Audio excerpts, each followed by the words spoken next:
Here's 15 rapid-fire pickleball tips you wish you learned sooner. My name's Tanner. I have a DUPA rating of a 6.0, and I've been competing professionally for the past 3 years. It took me countless hours of trial and error.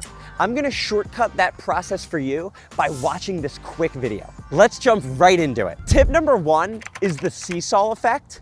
When you're in the middle of the court and your opponent is attacking a ball, the higher his paddle is, the lower you should get. This makes you a smaller target. So if Alec hits the ball up there, notice my ready position is already down here super low. The mistake players make is they'll stand upright in the middle of the court, and then when the opponent smashes it, they have to try to react to the ball real quick.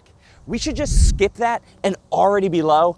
If it's high, it's going out. Tip number 2, the trick to having fast hands at the kitchen line is actually how we set our paddle before we even get into the hand exchange. We want our paddle tip to be angled to 11 o'clock, like this. This way, we're already cheating toward our backhand because we can cover pretty much all areas of our body. The mistake players make is they sit neutral or even forehand. The issue with this is with our forehand, we can literally only cover like 10%, so we might as well cheat to where 90% of the balls are gonna go. Tip number 3, when you're hitting a third shot drive from the baseline, you should never exceed 70% of your maximum power.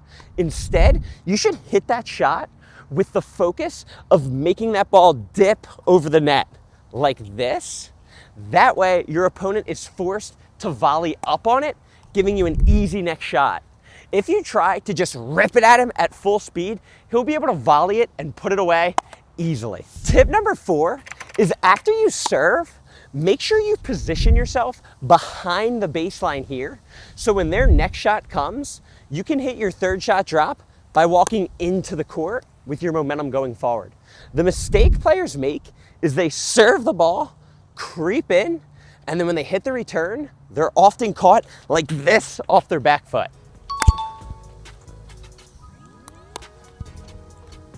Tip number 5, if you ever find yourself in a dink battle at the kitchen line and your opponent hits a sharp, aggressive dink to you, here's how you handle it. Pay attention to my footwork. Here we go.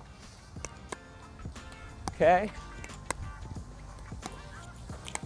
Good. So you notice as that ball came, I used my inside foot to cross step and I set my paddle sideways and simply just bunted it back to the center of the court. Tip number 6, whenever you're hitting a soft shot on the pickleball court, your paddle should never leave your peripheral vision. That's how you maintain control. So if I'm dinking here, I can see the paddle the entire time. It's never leaving my vision. The mistake players make is that, which leads to a pop-up. If you keep the paddle in your vision, you will never pop the ball up.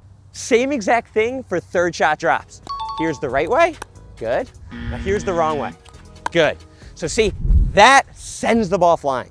Jumping out of the video for one quick second, the holidays are right around the corner, and I have the perfect gift for anybody who loves pickleball. I've taken my knowledge that I've accumulated over the past 2 years, crystallized it, and put only the best info in this book to get you better at pickleball. It is a shortcut for you to get better. Give the gift of a 5.0 DUPA rating.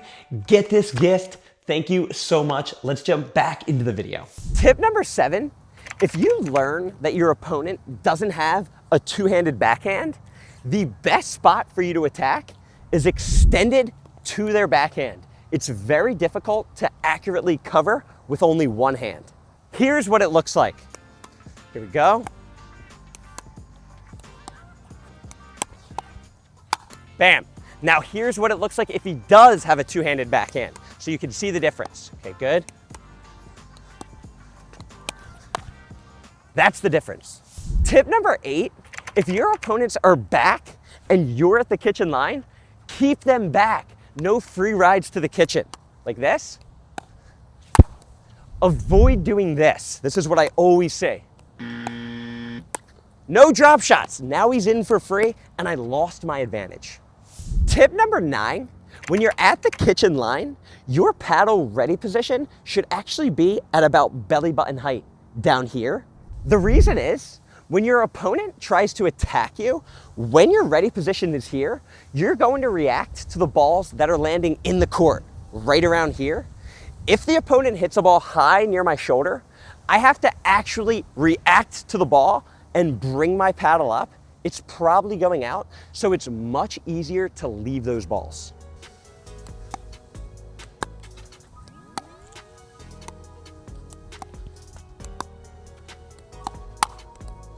Tip number 10, if you're ever going to attempt a speed up off of the bounce, there's one rule that you need to follow or you'll never have success with the shot. And that's wherever the ball bounces on your side, it's vital that we get our lead leg directly behind that ball. We cannot outstretch and try to reach for that speed up. When our foot's behind it, it allows us to get our paddle head down and manipulate the ball with spin. When it's out wide, we have no control because I can't get my paddle down. Tip number 11, after you hit your third shot drop and you're running to the kitchen line, you should be completely still and set before your opponent makes contact to the ball. So here's what I normally see. This is wrong. Like that. Now here's the right way. Watch how I'm completely still. Look, still. Way easier to handle. Minute change that has huge results. Tip number 12, when you find yourself in the middle of the court hitting resets, it's best to push these resets and not slice them. A common mistake that players make when they're first transitioning to the sport. So here's the wrong way. This would be me slicing them. See this? Adding this underspin. Now here's the right way. Watch how I'm just pushing. Push. Way more control like this and way easier to be consistent. Tip number 13, if your opponent consistently takes your dinks out of the air, that's a green light in your brain that you should lob him because his weight's going forward. So here's what it looks like. So I'm dinking, gets my ball out of the air, gets my ball out of the air, next ball, lob. His weight is so far forward, when I throw up that lob, he can't go back and get it fast enough. Tip number 14, here's the best way to defend against an overhead smash. So if I'm in a dink battle with Alec and I pop the ball up, the second I see that I pop the ball up, I'm gonna try to take as much ground back as possible before he makes contact to the ball. Right when he's about to hit the ball, I'm gonna stop wherever I am, get low, and prepare for it. So here's what it looks like.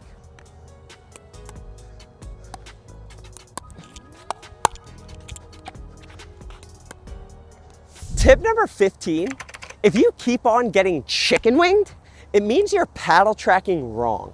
Wherever the ball goes, your paddle tip should be pointed directly at that ball. Watch this. Good.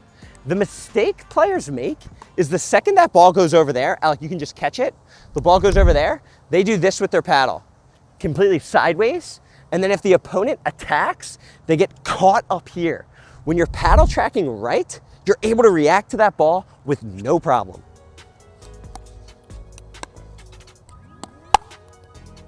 Thanks for making it till the end of the video. Make sure to subscribe and comment down below which tip was your favorite. I post a video every week. I'll see you soon.